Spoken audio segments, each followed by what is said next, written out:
Assalomu alaykum, qadri baland qadrdonlarim.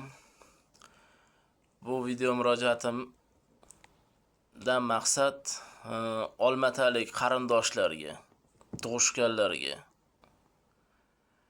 Xo'p, Olmatada Durujba degan qishloqda tug'ishganlarim bor. Ya'ni meni opoqimni sinisini o'g'lilari, bolalari, qarindoshlar. Biz oldin 2007, 2008-yillari, 2009-yillari borganmiz o'shalarga. Xo'p, o'shandan beri borganimiz yo'q, aloqalar yo'q. Sizlardan iltimos shu videomni tarqatib, ko'proq layklarni bosib yordam bersalaring.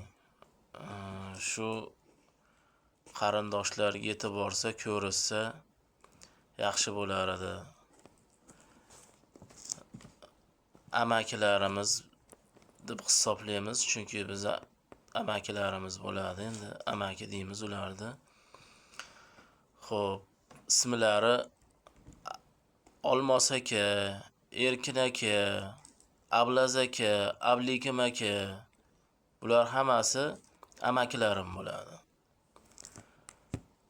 Xosiyat enalarimiz bor edi, endi Alloh rahmatiga olgan bo'lsin, o'tib ketgan bo'lsa kerak. O'sha yillari 2007, 2008-yillari 87 yoshda edi, adashmasam.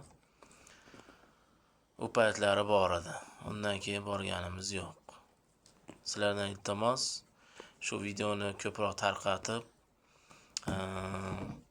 ko'proq layklarni bossalaring.